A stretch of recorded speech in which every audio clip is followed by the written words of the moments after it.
বিসমিল্লাহির রহমানির রহিম। আমি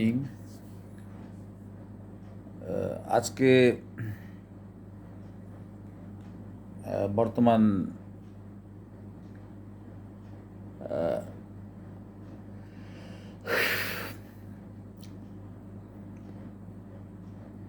বাংলাদেশের রাজনীতি সমসাময়িক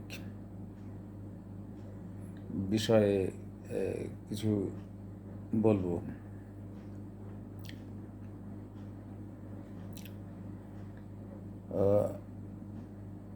আমাদের যে সৌভাগ্য, প্রথমেই আমি স্যালুট জানাই আমাদের চিফ অ্যাডভাইজার, বাংলাদেশের প্রধান উপদেষ্টা ডক্টর মোহাম্মদ ইউনূস স্যারকে, যে তিনি জাতিসংঘের বৈঠকে যে সুন্দর এবং সফলতার সাথে তার বৈঠক মিশন করছেন। তো আর আসলে উনি তো ওনার আমাদের সৌভাগ্য যে উনি পূর্ব থেকেই বিশ্ব নেতাদের সঙ্গে তার খুব সুন্দর সম্পর্ক, এবং যারা যারা কিনা বিশ্বে যারা এলিট পার্সনগুলি আছেন, প্রত্যেকের সাথেই তার চেনা জানা পরিচয় এবং সুন্দর সম্পর্ক রয়েছে আগে থেকেই, যার ফলে আমাদের ওনাকে চিফ অ্যাডভাইজার করার পরে আমাদের জন্য বিষয়টা বাংলাদেশিদের জন্য ভালোই হয়েছে আমি মনে করি।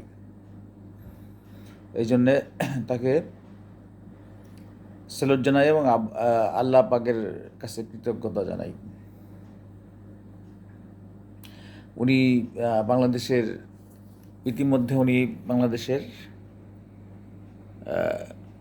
যে সমস্যাগুলি আছে সেগুলি জাতিসংঘের অধিবেশনগুলিতে উনি তুলে ধরছেন, এবং কিছু কিছু ইউএস আমেরিকার প্রেসিডেন্টের সাথেও, জো বাইডেনের সঙ্গে উনি দ্বিপক্ষীয় আলোচনার মাধ্যমে বাংলাদেশের বর্তমান যে সমস্যাগুলি এইগুলিও উনি উল্লেখ করেছেন। রোহিঙ্গা সমস্যা, বাংলাদেশের অর্থনীতির সমস্যা, বাংলাদেশের মৌলিক সমস্যাগুলি, মায়ানমার কর্তৃক যে বাংলাদেশের রোহিঙ্গা সমস্যা, এগুলো বিভিন্ন দ্বিপক্ষীয় বৈঠকের মাধ্যমে এগুলি উনি সুন্দরভাবে তুলে ধরেছেন। এবং আমরা দেখেছি যে বাংলাদেশের একটা রাষ্ট্রপ্রধানকে, এর পূর্বে তো আরও দু একজন রাষ্ট্রপ্রধানকে আমরা যেতে দেখেছি আমেরিকায়, কিন্তু এই এতটা উষ্ণ আন্তরিকতা ভালোবাসা দিয়ে যে একজন প্রেসিডেন্টকে তার একটা একটা প্রধান উপদেষ্টা বা দেশ প্রধানকে যে এভাবে ব্যক্তিত্বের সাথে যে তারা বরণ করে নেন, ভালোবাসা দিয়ে বরণ করে নেন, এটা আমি অনেকদিন পরে দেখলাম। এটা আমার কাছে খুব ভালো লেগেছে যে এতদিনে মনে হলো যে হ্যাঁ, বাংলাদেশ তার সঠিক একজন নেতা জাতিসংঘের অধিবেশনে গেলেন, এবং আমেরিকার প্রেসিডেন্ট ওখানকার যা মিনিস্ট্রি ক্যাবিনেটে যারা আছেন সবার সাথেই আলোচনা করছেন, এবং উনি সরকারি দল বিরোধী দল সবার সাথেই তার এই প্রসঙ্গগুলি তুলছেন, এবং কিভাবে বাংলাদেশ স্বাধীন হলো 5ই আগস্ট ছাত্র জনতার মাধ্যমে, এবং বাংলাদেশের জনগণের সর্বসাধারণের যে একটা বিস্ফোরণের মাধ্যম দিয়ে যে বাংলাদেশ পুনরায় এই স্বৈরাচার হাসিনার থেকে যে মুক্তি পেয়েছে, সেটা সুন্দরভাবে তুলে ধরেছেন। এবং বাংলাদেশের উনি এটাও তুলে ধরেছেন, এগুলি বর্ণনা করেছেন এবং আগামীতে বাংলাদেশ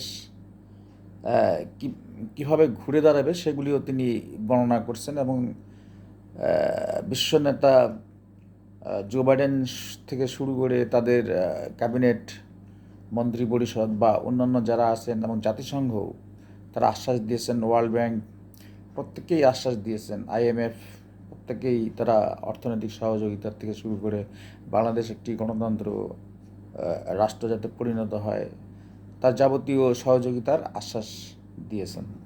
এটা আমাদের বাঙালি 18 কোটি বাঙালির জন্য একটা ভালো খবর। খালি একটু আমাদের খারাপ লেগেছে, সেটা হলো যে 5ই আগস্ট জুলাই আগস্টের যে আন্দোলনটা, স্বৈরাচার বিরোধী আন্দোলনটা হলো এবং এক পর্যায়ে বিপ্লবের মাধ্যম বলেন না, যে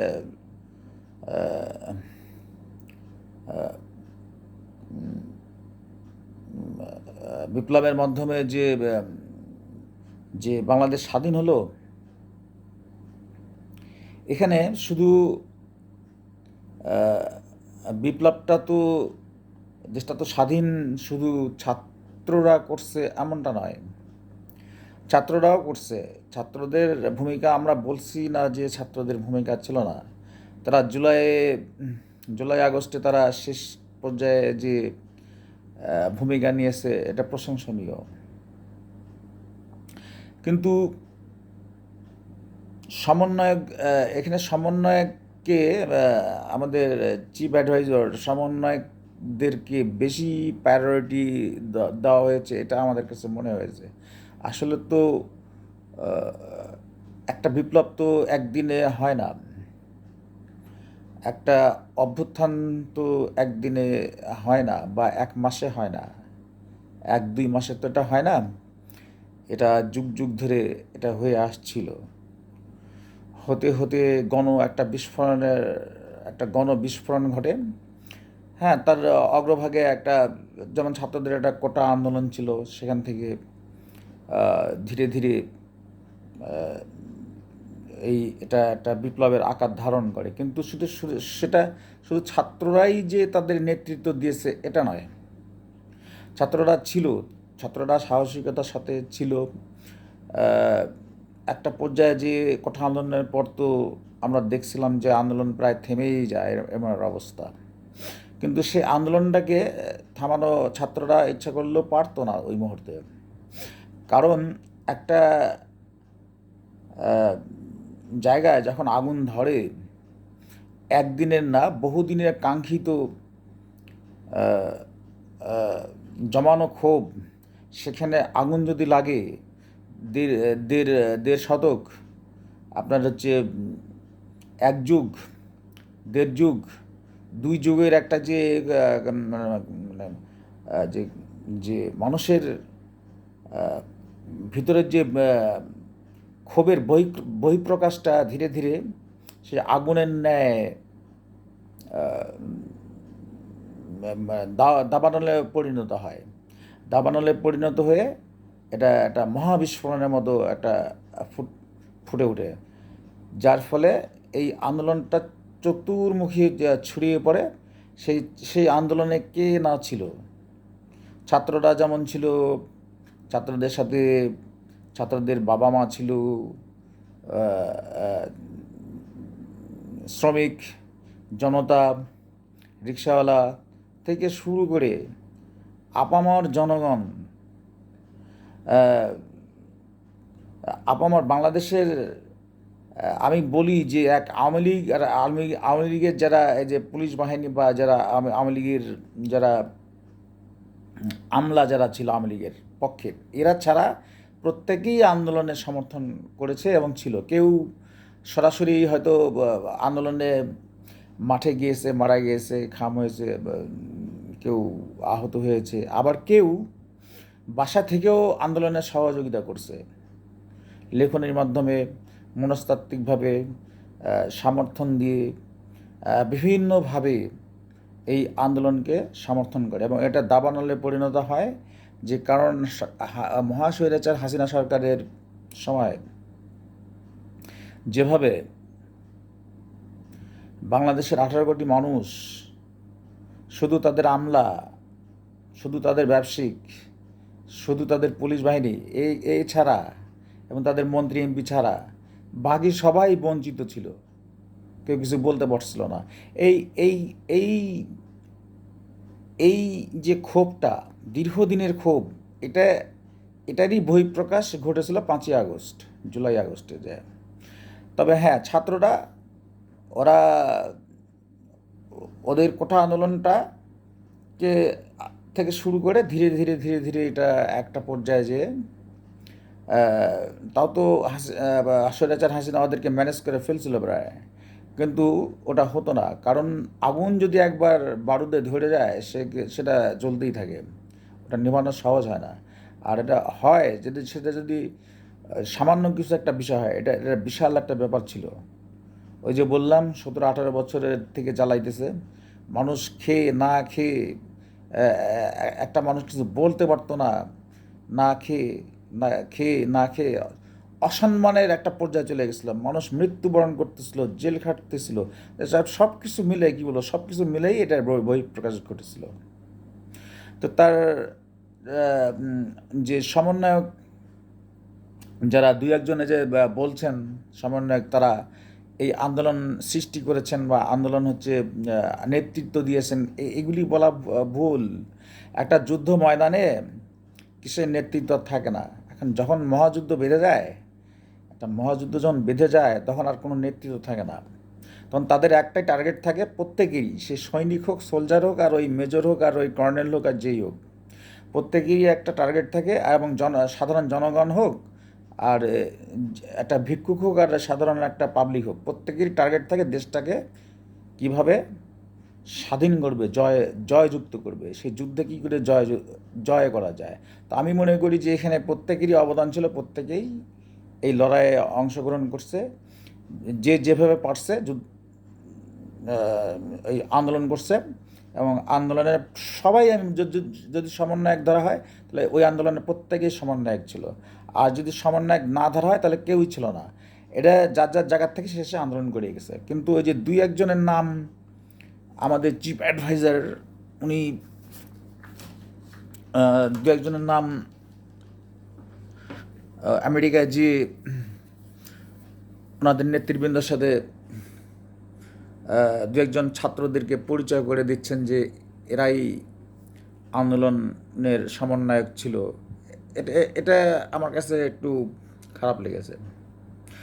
এটা বলা লাগতো যে বাংলাদেশের ছাত্র এবং জনতা থেকে শুরু করে প্রত্যেকেই, প্রতিটা মানুষ, গরিব ধনী, শিক্ষিত অশিক্ষিত, দিন মজুর শ্রমিক, সবাই এই আন্দোলনের বিক্ষিপ্ত হয়ে স্বৈরাচারের উপর ক্ষোভের বহিঃপ্রকাশ হয়ে এই আন্দোলনটা সংগঠিত হয়।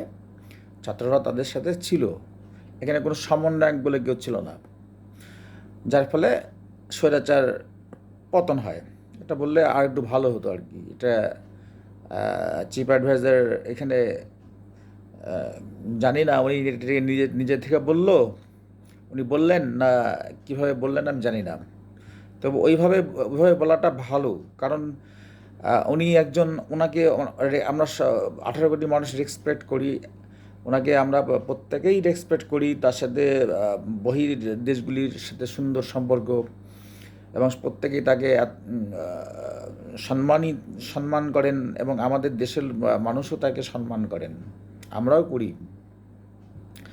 কিন্তু আসলে তো উনি এর আগে কোনো দেশের প্রেসিডেন্ট অথবা রাষ্ট্রপ্রধান ছিলেন না, চিফ অ্যাডভাইজার ছিলেন না। আসলে উনি হয়তো বা বুঝতে পারেন নাই। তো আসলে স্বাধীনতাটা কীভাবে এসেছিল, ছাত্রদের আমি বলছি না যে ছাত্রদের ভূমিকা ছিল না, ছিল। তার সাথে সাথে পাশাপাশি এদেশের মানুষগুলিও ছিল, শুধু হাসিনার সামসাগুলা বাদ দিয়ে সবাই ছিল এই আন্দোলনের মধ্যে। বাংলাদেশ সেনাবাহিনী, তারাও কিন্তু এই আন্দোলনের একটা বিশাল একটা ভূমিকা ছিল তাদের। এই আন্দোলন বিজয় হওয়ার জন্য। তো এখানে একটু উনি সবই ঠিক ছিল, বাংলাদেশের মৌলিক অধিকার, বাংলাদেশের অর্থনীতির বিষয়ে সব কিছু নিয়ে তার কথাগুলি, এবং ইউএস থেকে শুরু করে অন্যান্য রাষ্ট্রপ্রধান বা ওয়ার্ল্ড ব্যাংক বলেন, আইএমএফ বলেন, সবাই তাকে যেভাবে সম্মানটা দেখিয়েছে, এটা আমাদের বুক ফুলে ওঠে। তো হয়তো বা উনি এটা বুঝতে পারেন নাই, বা ওনাকে দিয়ে কেউ বলাইছে কিনা ঠিক বুঝতে পারতেছি না। এছাড়া বাদবাকি সবই ভালো আছে। তো তো আশা রাখি যে বাংলাদেশ সামনের দিকে আরও একটু ভালো করবে ওনার দ্বারা। আর আরেকটা বিষয় বলতে চাই যে যে এই যে 17-18 বছর 17-18 বছর 18 বছর 17 বছর বাংলাদেশকে যেভাবে অত্যাচার করে গেছে এই স্বৈরাচার হাসিনা, ওর ব্যাপারে নমনীয় হওয়াটা আমরা জনগণ এই হাসিনার প্রতি নমনীয়তাটা আমরা পছন্দ করতেছি না। কী জন্যে? উনি তো আমাদের প্রতি কোনো নমনীয়তা দেখাননি। উনি ওনার শুধু ওই যে কিছু আমলা ছিল, যারা আমলা চাকরি বাকরি করে, সচিব, ডিসি, এসপি ছাড়া, আর পুলিশ আর মন্ত্রী এমপি ছাড়া, এই তো হচ্ছে ওনার দেশ চালানো বাংলাদেশ। এ দিয়ে আমাদেরকে মারছে, ধরছে, জেল খাটাইছে, আমাদের কি অত্যাচারটা না করছে। এমন কোনো অত্যাচার নাই যেগুলি মানে হিটলারকেও মানে হার মানায়। মানুষদের কারাগারে লেজে মারছে, যাকে ইচ্ছা তাকে ফাঁসি দিয়েছে। হ্যাঁ, আইনের কোনো বালাই নাই। আইনকে আইনকে নিজের করে তৈরি করছে, সেইভাবে নির্বাচন করছে। কিসের নির্বাচন? কোনো কোনো ছিল না, ভোট করে সে বেরিয়ে গেছে। তো এভাবেই সে একটা নিজেকে একটা সেই কি বলে, মিথ্যার উপর দিয়ে এই পুলিশ শাসিত একটা দেশ তৈরি করলো, আমলাতান্ত্রিক একটা দেশ। না আছে গণতন্ত্র, কিছুই নাই। এটা একটা রাজতন্ত্রও এতটা খারাপ ছিল থাকে না, রাজতন্ত্রেরও অনেক ঊর্ধ্বে চলে গেছিলো। তার একটা দাম্ভিকতা, সে শেখ মুজিবুরের মেয়ে। এই যে দাম্ভিকতা, এই দাম্ভিকতা নিয়ে সে শেখ মুজিবুর কি ওরকম ছিলেন নাকি? শেখ মুজিবুর তো এইভাবে তো যাকে তাকে এভাবে তো মানে নাই আসলে। ওই শেখের মেয়ে বলে যে সে যে যে তারে কেউ কিছু করতে পারবে না, তারে কেউ কিছু করতে পারবে না, যা ইচ্ছা তাই করছে। তার সাঙ্গপাঙ্গরা টাকা পয়সা লুটপাট করে নিয়ে যে চলে গেছে। এগুলি খুব একটা খারাপ কাজ করছে সে। সে নর্থ কোরিয়ার ওই যে স্টাইলে যে সেইভাবে দেশটা, তার চেয়েও খারাপ অবস্থা দেশটা শাসন করছে। যাকে ইচ্ছে তাকে ইচ্ছা মারছে। আর এই মানুষগুলোকে হচ্ছে, তার চামচাগুলোকে সব কোটি কোটি টাকার মালিক বানিয়ে দিছে। তার ভূমিমন্ত্রী শামসুজ্জামান না কি যেন নাম, তার সাবেক ভূমিমন্ত্রী, সে কী করে ব্রিটেনে 300টা বাড়ি কিনে? এটা কি বিশ্বাস করে কেউ? এটা বিশ্বাস করার মতো কথা? একটা সাধারণ একটা মন্ত্রী, আরে বাবারে, মন্ত্রী তো অন্যান্য দেশের মন্ত্রীরা কি? অন্যান্য দেশের মন্ত্রীরা হচ্ছে জনগণের চাকর। মন্ত্রী এমপি জনগণের চাকর, পুলিশ প্রশাসন এরা জনগণের সার্ভেন্ট। তো মন্ত্রী যদি মিনিস্টার, এটা বাংলাদেশেই সম্ভব। আর মানে আশেপাশে পৃথিবীর কোনো দেশ সম্ভব না। একটা ভূমিমন্ত্রী তাহলে কত টাকা জালিয়াতি করছে, কত টাকা লুটপাট করছে, হাসিনা সবই জানতো। এই ব্রিটেনের মতো জায়গায় সে 300টা বাড়ি গড়ে, যার মূল্য আমরা খবরে দেখি 4,000 কোটি টাকার উপরে। 4,000 কোটি টাকা, ফাজলামি কথা। এছাড়াও যে তার অবৈধ সম্পত্তি আরও অন্যান্য দেশেও ছড়িয়ে ছিটেছে। তাহলে এক ভূমিমন্ত্রী যদি এত টাকা মারে, সাবেক এক ভূমিমন্ত্রী হাসিনার, তাহলে অন্যান্য মন্ত্রীগুলি আরও তো পাওয়ারফুল মন্ত্রী ছিল তারা তারা কত টাকা মারছে, তাদের ছেলে মেয়েরা কত টাকা মারছে, তাদের এমপি মন্ত্রী, এগুলি আমরা বলতে পারতেছি না যে কত টাকা মারছে। আর আমাদেরকে বলানো হতো, এই স্বৈরাচার বলতো যে ইউক্রেনে যুদ্ধ হচ্ছে, রাশিয়া যুদ্ধ হচ্ছে, যার ফলে দেশের জিনিসপত্রের দাম বাড়ছে, আলু পেঁয়াজ তরি তরকারি মাছ মাংস চাউল ডাউল নিত্যপণ্যের দাম বেড়ে গেছে, বিদ্যুতের মূল্য বৃদ্ধি পেয়ে গেছে। এগুলি বলে বলে আমাদেরকে বুঝ দিত। আসলে আমরা বুঝতাম, আমরা উত্তর দিতে পারতাম না। আমরা উত্তর দিলেই আমাদেরকে মামলা খেতে হতো, আমাদেরকে গুলি খেতে হতো, আমাদেরকে ধরে নিয়ে যাওয়া হতো। ভোর রাতের বেলা ডেকে নিয়ে যে হচ্ছে আয়নাঘরে তুলে রেখে দিত। অনেককে এনকাউন্টার দিয়ে মেরে ফেলতো কেউ, যার ফলে কেউ কোনো কথা বলতো না। তো প্রত্যেকটা জিনিসের একটা শেষ আছে। তো কোনো স্বৈরাচার তো আর টিকে থাকে না, এটা তো আমরা প্রথম থেকে বলে আসছিলাম, কোনো স্বৈরাচার টিকে থাকে না। পরবর্তীতে যা হবার তাই হলো। মানুষ ওই মানুষ হলো চেষ্টায় ছিল যে কী করে সরকারকে হটানো যায়, তারই বহিঃপ্রকাশ এই আন্দোলনের মাধ্যমে হয়েছে। এখানে কোনো সমন্বয়কের প্রয়োজন নাই। একটা আন্দোলন শুরু হয়ে গেছে, আগুন ধরে গেছে, আগুনে জ্বলে পড়ে শেষ হয়ে গেছে, আওয়ামী লীগ চলে গেছে। এটাই, এখানে কোনো সমন্বয়ক নাই, কেউ কারোর নিজস্ব একক বাহাদুরি লড়া ঠিক না। এগুলি করলে হচ্ছে নিজেদের মধ্যে খারাপ একটা মানুষের একটা খারাপ ধারণা হয় যে আমি সমন্বয়ক, আমি করেছিলাম আন্দোলন, আমি শুরু করে দিয়েছিলাম, আমি করেছিলাম। এইগুলি বলতে বলতে লাস্টে নিজেদের, আপনারা যে উন্নয়নের জন্য যে আন্দোলনটা হলো, এই আন্দোলনটা হলো তো কেন, যে বাংলাদেশ মানুষ অত্যাচারিত হচ্ছিল, সেই অত্যাচার থেকে বাঁচানোর জন্যই তো আন্দোলনটা হলো। এতগুলি মানুষ মারা গেল, এত ছেলেপেলে মারা গেল, সব হলো। এখনও অনেকে পঙ্গু, এখনও দেশটা ঠিকঠাক অবস্থা আসে নাই। এখনই যদি বলি যে আমি করলাম, আমি করলাম, সেই করলো, এগুলি আমাদের এখন দেখার তো দরকার নাই ভাই।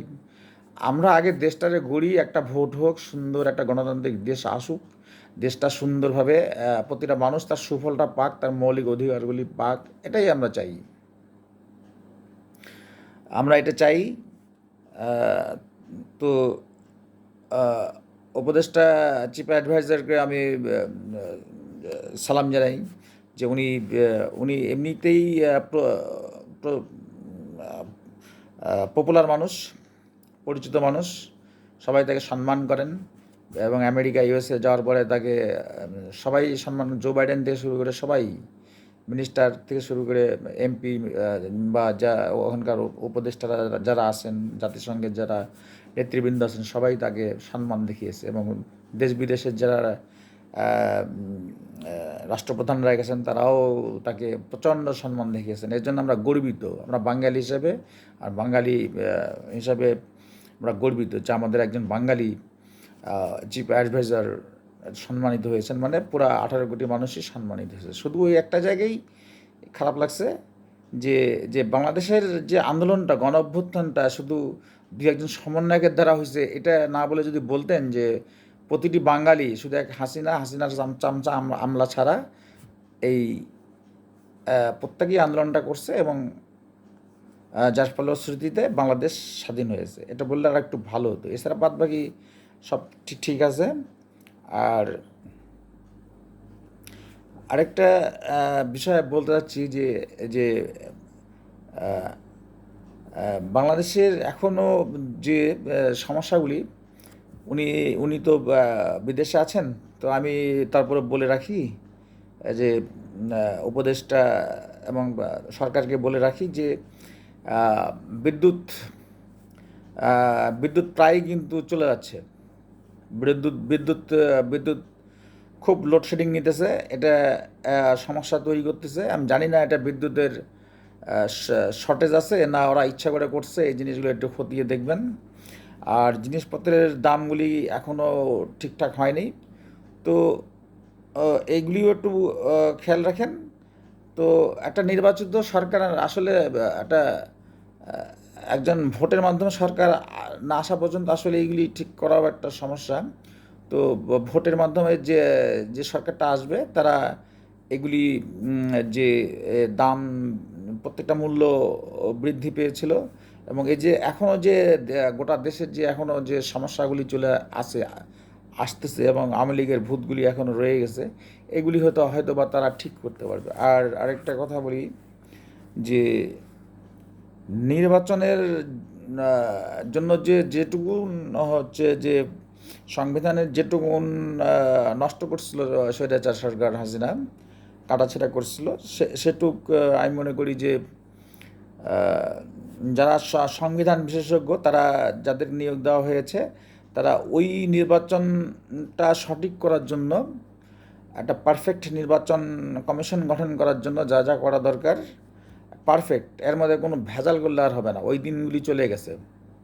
ওই যে আন্দাজে একটা ভেজাল মানে মার্কা হচ্ছে নির্বাচন কমিশন বানাবেন আর ওই ভেজাল হবে, ওইগুলো কিন্তু জনগণ মেনে নেবে না।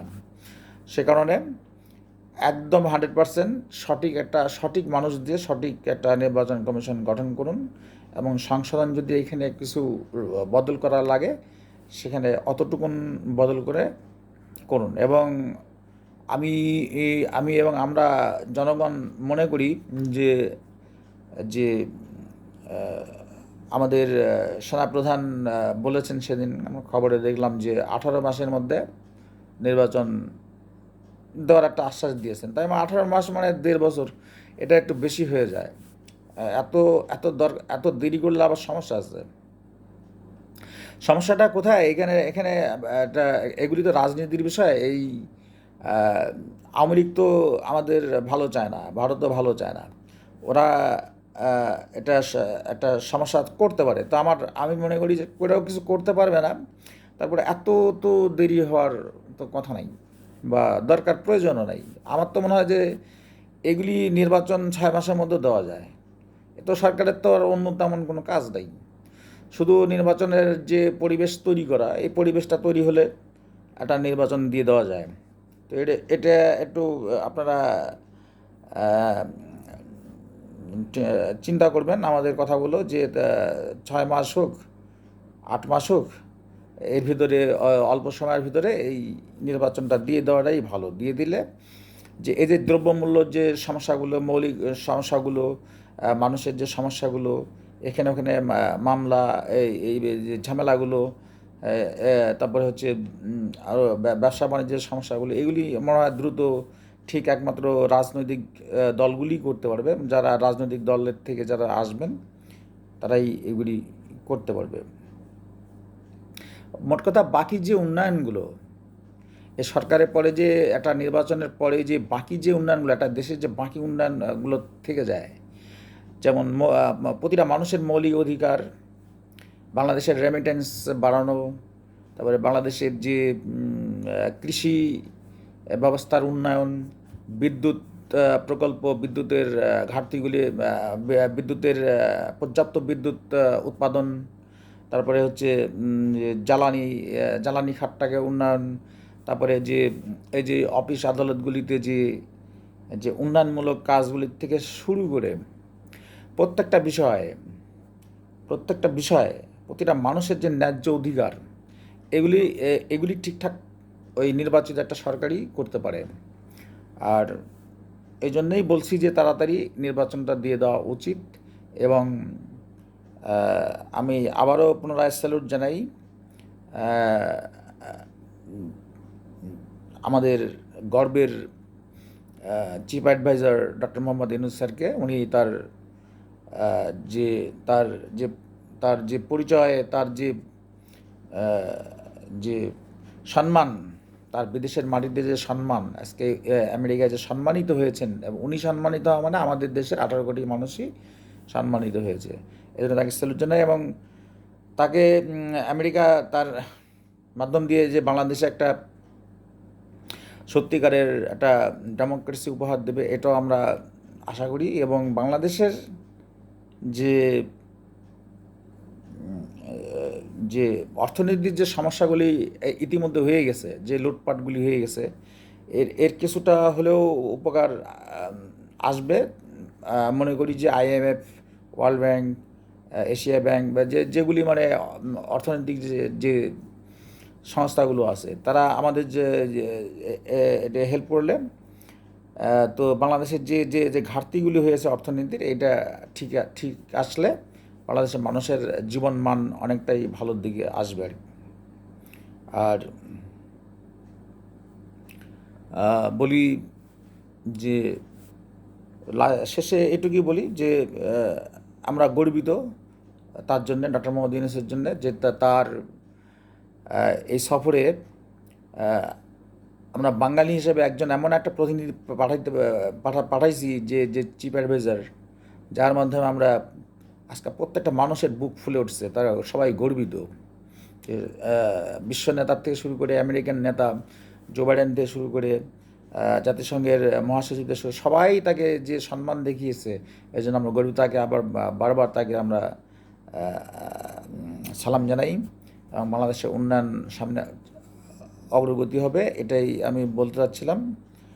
আর আর চিফ অ্যাডভাইজারকে আরও বলবো যে এই যেমন সেনাপ্রধানকেও আমি বিনয়ের সাথে বলি যে ভোটটা তাড়াতাড়ি দিয়ে দেওয়াই ভালো, কারণ এইগুলি নিয়ে এত হইচই না করে শুধু ভোটের যেটুকুন ঠিকঠাক করার দরকার ওটুক করে ভোটটা তাড়াতাড়ি দিয়ে দেবেন জনগণ, এবং ওই দল তখন এসে যে জনগণের যে বাকি যে আকাঙ্ক্ষাগুলি, বাকি যে সমস্যাগুলি তৈরি করে গেছে শেখ হাসিনা, এগুলি ঠিক করবে।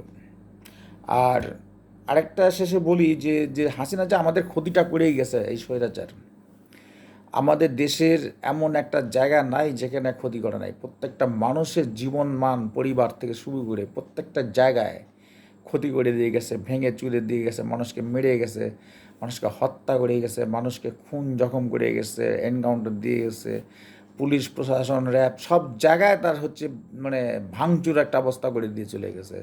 টর্নেডোর চেয়েও খারাপ অবস্থা করে দিয়ে গেছে। কত মানুষ মারছে ও নিজেও জানে না, কত মানুষ মেরে ফেলছে দেশের। তো তার তো একটা ফাঁসি দিলেও তো হবে না তার। আমি মনে করি যে এই শেখ হাসিনাকে, আমি জানি না আইনের কোন ধারা আছে, আইনের মাধ্যম দিয়ে তাকে এখানে নিয়ে এসে, আমি আমি এটা মনে করি যে বেগম খালেদা জিয়া যদি সামান্য কয়েকটা টাকার জন্য এতটা বছর জেল খাটতে হয়, তারেক রহমানকে জেল খাটতে সাজা হয়, তো ও যে এতগুলি মানুষকে মেরে ফেলছে, তার ছেলেরা যে এত এত লক্ষ কোটি টাকা চুরি চামারি করছে, তার মেয়ে চুরি চামারি করছে, দেশটাকে একেবারে শেষ করে দিয়ে এরা চলে গেছে এখান থেকে। পুতুল এরা এরা এরা যাতা শয়তানি করছে, এবং এদের সাথে যারা জড়িত ছিল, যে পুতুল, তারপরে জয়, এদের সাথে যে আমাদের বাংলাদেশের কিছু আবার শিল্প সমিতির লোকজনও জড়িত ছিল। শিল্প সমিতি, আমলা, পুলিশ, কে ছিল না, একটা ঐক্যজোট, ওরা একটা মানে শয়তানের একটা ঐক্যজোট ছিল ওদের। এরা টাকাগুলি একেবারে তছনছ করে ফেলছে, ঝড়ের মতো তছনছ করে নষ্ট করে ফেলে দিচ্ছে। প্রত্যেকেই এখন বাইরে বিদেশে, একটা ভূমি মন্ত্রীর 300 বাড়ি থাকে, তাহলে অন্য অন্য মন্ত্রী ছেলেপেলেদের কতগুলি বাড়ি আছে আর কী আছে? ওরা এই দেশে তো কিছু নাই, দেশটাকে একটা ঠোঙা মানা দিয়ে চলে গেছে দেশ থেকে। তাহলে সেই শেখ হাসিনা এই যে কারো মায়ের বুক খালি করছে, কারো স্বামী হারা করছে, কী না করছে, যেগুলি আমার বলে সারা রাত শেষ হবে না।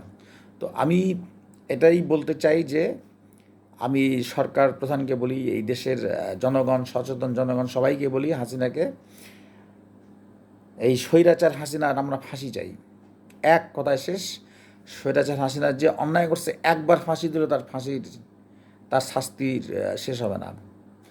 তাকে নিয়ে এসে বাংলাদেশের আইন অনুযায়ী তার মৃত্যুদণ্ড আমরা আশা করি প্রত্যেকেই। আমরা তার সঠিক বিচার চাই। সে যত মানুষ মারছে তার আমরা ফাঁসি দাবি করছি, এবং যেগুলি মন্ত্রী মিনিস্টার থেকে শুরু করে যে যারা 300টা বাড়ি করে ইউকেতে, বা যারা তার এরকম আরও অনেক আছে, এগুলিও মৃত্যুদণ্ডের মতোই। কারণ ওই টাকাগুলি এই দেশেরই জনগণের টাকা। তারা কতটা ভালো থাকতো আজকে তাহলে তাহলে এই দেশের জনগণের রক্তের উপর দিয়ে তারা আজকে বিদেশের মাটিতে যায় ওই আনন্দ ফুর্তি করবে? এটা তো হতে পারে না। ওদেরকে ধরে নিয়ে এসে আমি সরকার প্রধানকেও বলছি, সবাইকে যারা এই দেশে আছেন, যারা সরকারের দায়িত্বে আছেন, লয়ার আছেন, এবং যারা সেনাবাহিনীর যারা প্রধান আছেন, যারা অ্যাডভাইজারগুলি আছেন, তাদেরকে ধরে নিয়ে এসে তাদের বিচারের সম্মুখীন করুন, এবং ওই যে কোনো কিছুর বিনিময়ে যে তাদেরকে মাফ করে দেওয়া, এইগুলি যদি করেন তাহলে বাংলাদেশে কিন্তু কোনোদিন আর উন্নতি হবে না। যদি আপনারা তাদেরকে ওই যে টাকা পয়সা নিয়ে তাদেরকে ক্ষমা করে দিলাম, এগুলো যদি করেন তাহলে বাংলাদেশের কিন্তু এবার এই সুযোগটা আর কোনোদিন পাবেন না। বাংলাদেশকে যে আপনারা একটা সুন্দর রাষ্ট্র পরিণত করতে চাচ্ছেন সিঙ্গাপুরের মতো বা অন্যান্য দেশের মতো, এটা আর কোনোদিন পরে এই সুযোগটা আল্লাহ পাক দিয়েছে। আপনারা তাদের শাস্তি ঠিকঠাক করেন এবং দেশকে সঠিক ডেমোক্রেসির দিকে নিয়ে যান, দেখবেন যে উন্নয়ন হবে। দুর্নীতি সব বন্ধ করে দেন।